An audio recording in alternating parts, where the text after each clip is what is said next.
3,000 years ago, something terrifying happened to the ancient world. Powerful kingdoms suddenly disappeared. Great cities were burned and abandoned. Trade routes that connected entire empires went silent. From the shores of the Mediterranean to the palaces of mighty kingdoms, civilization itself began to collapse. Ancient Egyptian records warned about mysterious invaders arriving from the sea, a force so powerful it helped destroy some of the greatest civilizations in history. But who were they, and what really caused the sudden fall of the ancient world? Tonight, we uncover the mystery that still puzzles historians: the collapse of the Bronze Age civilizations.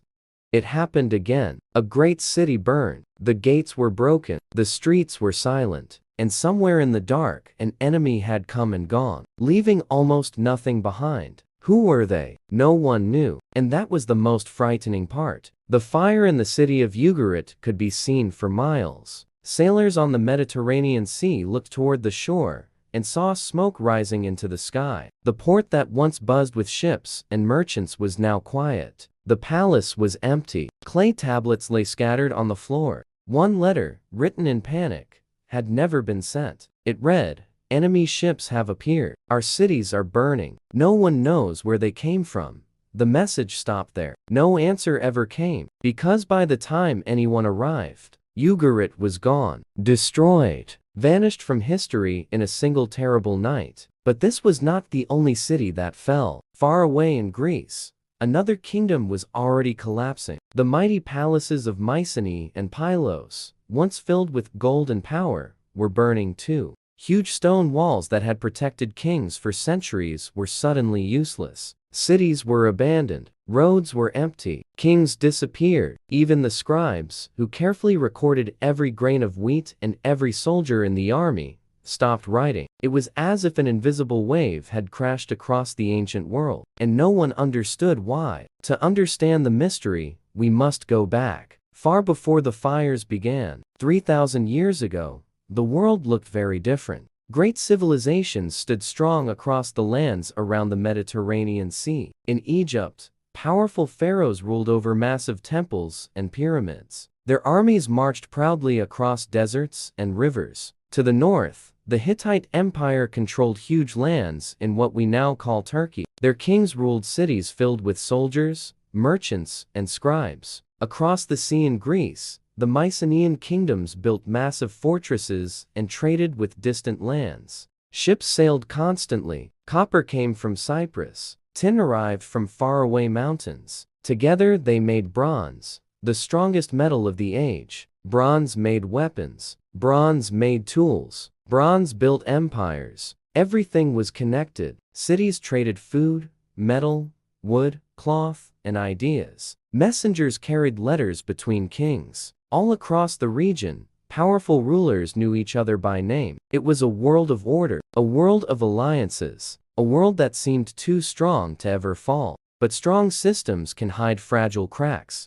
And slowly, quietly, those cracks began to grow. In the great Hittite capital of Hattusa, scribes wrote urgent messages. Food supplies were running low. Harvests had been weak. Drought had touched parts of the land. Farmers struggled to grow enough grain. In Egypt, the Nile River did not always flood as strongly as it once had. Without those floods, farms produced less food. And when food becomes scarce, fear begins to spread. Cities that once traded peacefully started worrying about survival. Armies that once protected borders were now guarding grain stores. But food shortages alone do not destroy empires. Something else was moving across the sea. Something people had never seen before. The first signs appeared along the coast. Small towns began to report strange attacks. Ships had been spotted on the horizon. Not merchant ships, warships. But they did not carry flags from known kingdoms. No king claimed them. No empire controlled them. They came suddenly. They struck quickly. Then they vanished again into the sea. At first,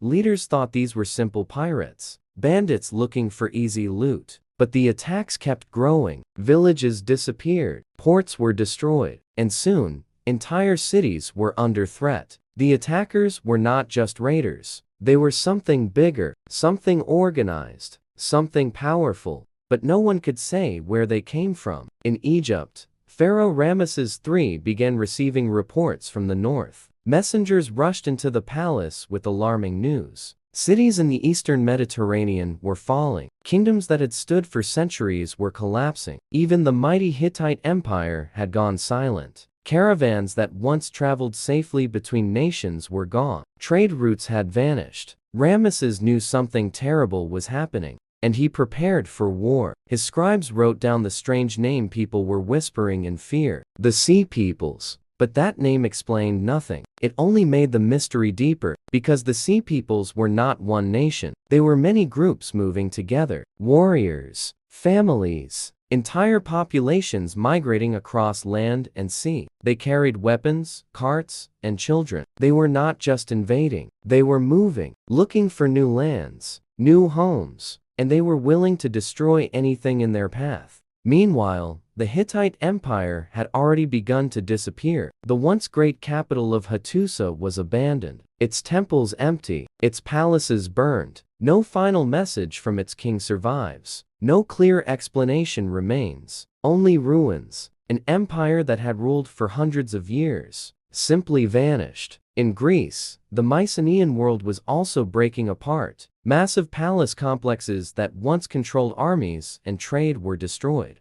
Some burned, others were simply abandoned. People fled into the countryside. Writing systems disappeared. Trade stopped. A dark age began. For hundreds of years, history would fall silent. But at the time, no one knew why. They only knew something unstoppable was happening. Then came the greatest test of all. The sea peoples turned their eyes toward Egypt. If Egypt fell, the entire ancient world might collapse. Ramesses III gathered every soldier he could. Archers lined the banks of the Nile. Warships prepared along the coast. The pharaoh knew the attackers would come by land and sea, so he prepared traps. When the invading fleet arrived, Egyptian ships moved in quickly. Archers filled the sky with arrows. Battle erupted across the water. It was chaos. Ships collided. Warriors fought hand to hand. Some invaders fell into the sea. Others pushed forward with terrifying determination. For a moment, it seemed Egypt might fall too.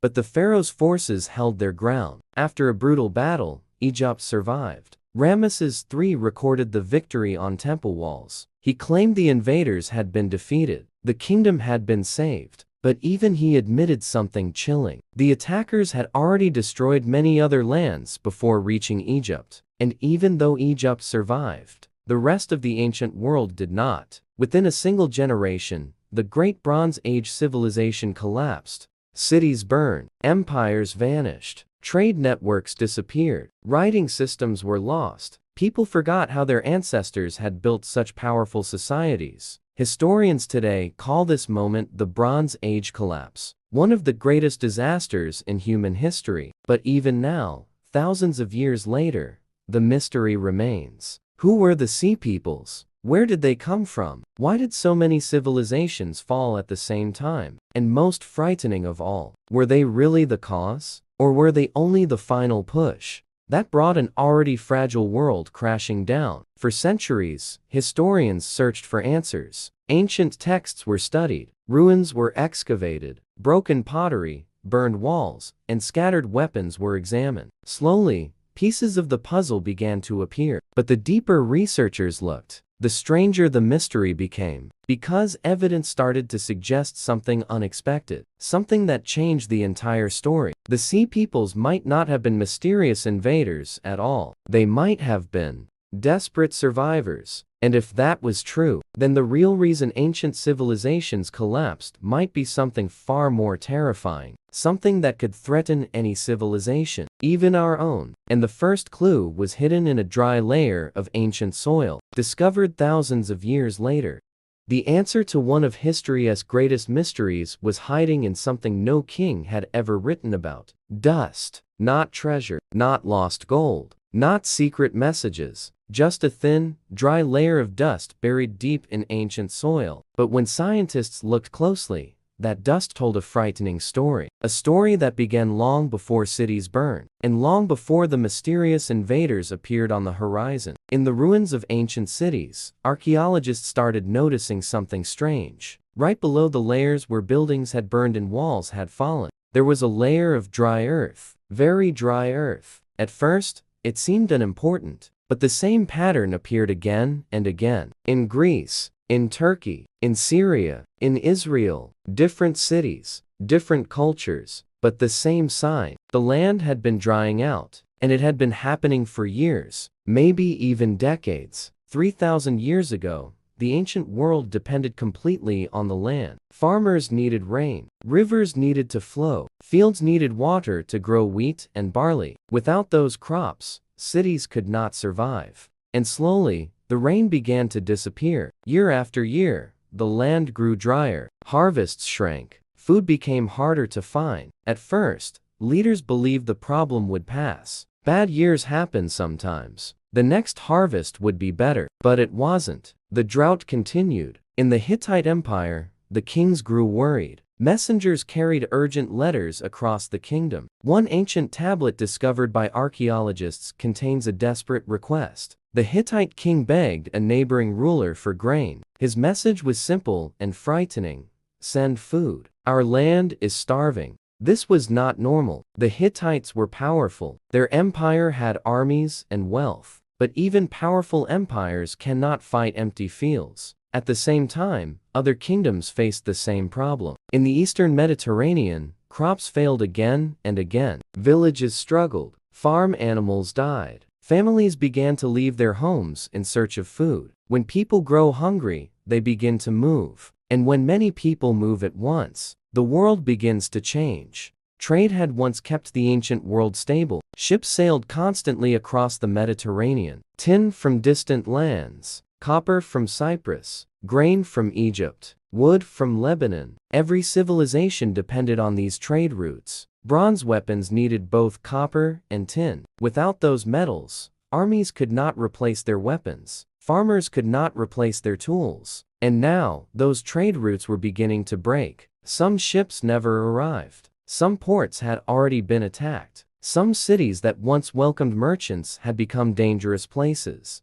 Slowly, the great trade network collapsed, and when that happened, the entire system started falling apart. In Greece, the powerful Mycenaean kingdoms had always relied on trade and strong armies. Their massive palaces controlled entire regions. Kings ruled over farmers, soldiers, and craftsmen. But now, those palaces faced growing problems. Less food, less metal, more unrest among the people. In the palace of Pylos, scribes worked late into the night writing urgent records. Clay tablets listed soldiers, weapons, food supplies. The palace leaders were preparing for something. They knew trouble was coming, but they didn't know from where or when. Then one day, the scribes stopped writing. The palace burned. The records were frozen in time by fire. When archaeologists discovered them thousands of years later, they realized something chilling. The attack had come suddenly. The city had no time to escape. Across the sea, in Anatolia, the great Hittite capital of Hattusa was already facing disaster. The city had massive walls, powerful armies, strong alliances, yet something forced the people to abandon it. When archaeologists found the ruins, they saw burned buildings and empty streets, but something else was missing. Bodies. The city had not been destroyed in a single battle. It had been abandoned first. The people had fled. Something had scared an entire empire into leaving its capital behind. Then came the migrations. People began moving in huge numbers, not small groups. Entire communities, families, warriors, children. They traveled with carts, animals, and weapons. Some came from islands. Some came from coastal regions. Some may have come from lands that had become too dry to survive. No one knows exactly where they started, but we know where they went. South, toward richer lands, toward Egypt. Egypt was different from the other kingdoms. The Nile River still flowed. Its yearly floods could feed millions. To hungry people searching for survival, Egypt looked like hope. And so, the great migrations continued. Ships appeared along the coast. Caravans moved across land. Groups joined together. Tribes became armies. And slowly, the mysterious force that history would call the seapeoples began forming. But they were not a single nation. They spoke different languages. They wore different clothing, they carried different weapons, yet they moved together, driven by the same need: survival. Ancient Egyptian records describe the arrival of these groups: strange warriors with unfamiliar armor, families traveling with them, ox carts filled with belongings. It was not just an invasion, it looked like an entire world on the move. Egyptian scribes wrote their names carefully: the Shurdan, the Peliset, the Jeker, the Denyen. But these names raised more questions than answers. Where had these people lived before? What had forced them to leave? And why were so many civilizations collapsing at the same time? Meanwhile, the chaos was spreading. Cities burned across the eastern Mediterranean. Trade routes vanished. Kings disappeared. For the first time in centuries, the world had become unpredictable. A traveler who once could move safely from one kingdom to another now faced danger everywhere. Armies were fighting. Refugees were fleeing. Pirates attacked ships. Even powerful kingdoms struggled to survive. It was not one disaster. It was many disasters happening together: drought, famine, war, migration, economic collapse. Each problem made the others worse, and together they created a storm no empire could stop. But one discovery changed everything historians thought they knew. In several destroyed cities, archaeologists found the same strange detail: the attackers used weapons that looked slightly different from the old bronze swords. They were sharper, stronger, and made from a new metal: iron. Today iron is everywhere, but 3,000 years ago, it was rare, hard to make, difficult to shape. Yet suddenly, iron weapons began appearing across the Mediterranean. This was the beginning of a new age, the Iron Age. And whoever mastered iron first would have a huge advantage in war. Did the mysterious invaders bring this technology with them? Or did the collapse of the old bronze trade force people to invent something new? Historians are still debating the answer, but one thing is clear: the old world was dying, and a new one was about to rise from its ashes. By the time the battles reached Egypt, the ancient world had already changed forever. Empires that once seemed eternal were gone. Cities that had stood for centuries were ruins. Trade networks had collapsed, and millions of people were searching for new homes. Pharaoh Ramesses III had managed to stop the invading forces at Egypt's borders, but victory did not bring the old world back. The Bronze Age was over. The Age of Empires had ended. A long period of darkness followed. For centuries, history became quiet. Fewer cities, less trade, less writing. People remembered the past only through stories. Stories about a time when great kingdoms ruled the land, before everything fell apart. But the mystery of the invaders still remained. Who exactly were they? Where had they come from? And why had they appeared so suddenly across the ancient world? For a long time, historians believed the seapeoples were simply ruthless conquerors. But new discoveries began to challenge that idea. Some ruins showed signs of peaceful settlement after the destruction. In certain places, the newcomers did not destroy cities. They rebuilt them. They farmed the land.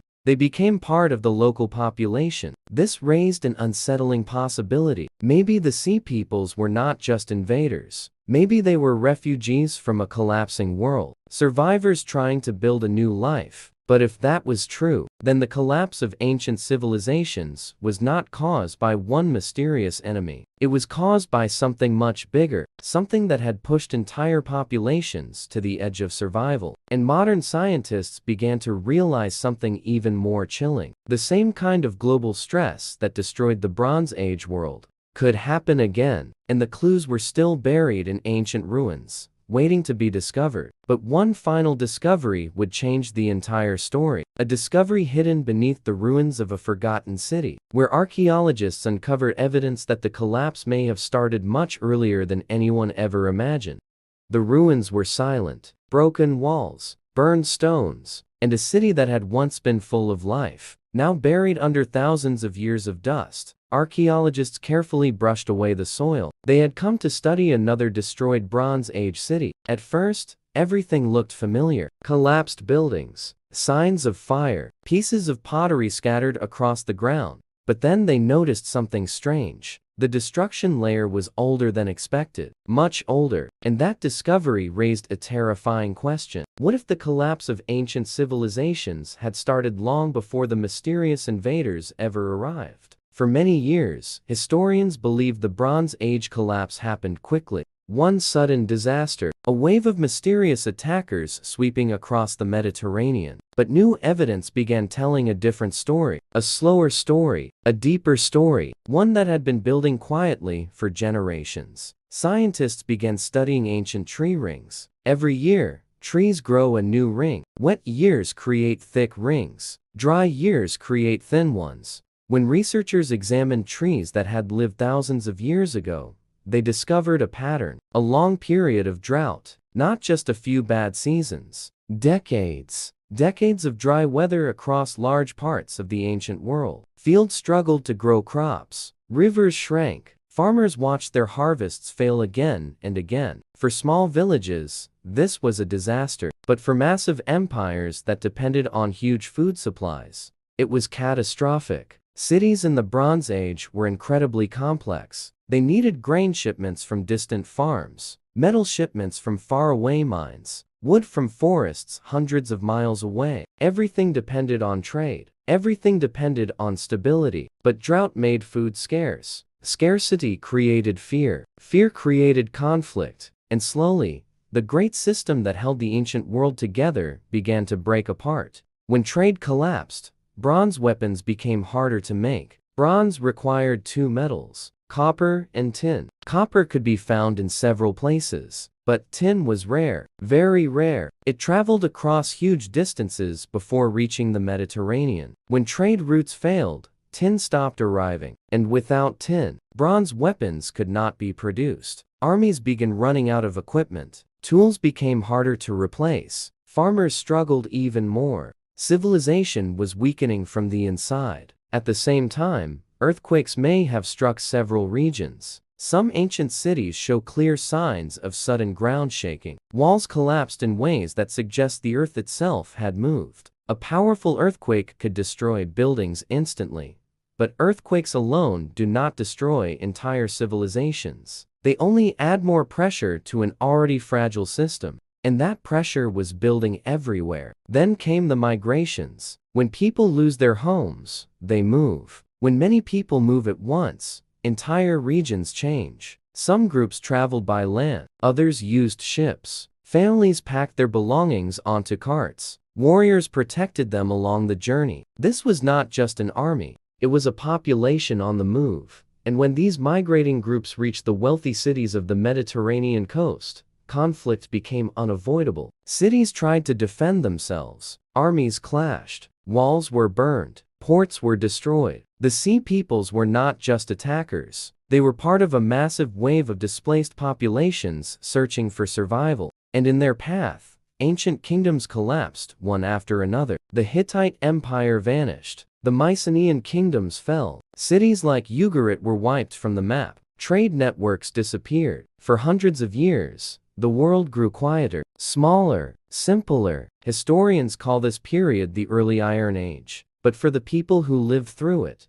it must have felt like the end of the world. Yet something interesting happened during this dark period. New societies slowly began to appear. In Greece, small communities replaced the old palace kingdoms. In the Levant, new cultures formed from a mixture of old populations and newcomers. Some groups that historians believe were part of the sea peoples eventually settled permanently. They built towns, farmed the land, became part of the region's history. Over time, the chaos slowly turned into stability again. Civilization had not disappeared. It had simply changed. The collapse of the Bronze Age teaches us something important about history. Civilizations are powerful, but they are also fragile. They depend on many systems working together: food production, trade networks, stable climates, political cooperation. When those systems break down at the same time, even the strongest empires can fall. And the Bronze Age collapse may be one of the earliest examples of this kind of global crisis. Today, historians still debate exactly what caused the collapse. Was it drought, migration, war, earthquakes, economic failure? The truth may be that all of these forces happened together.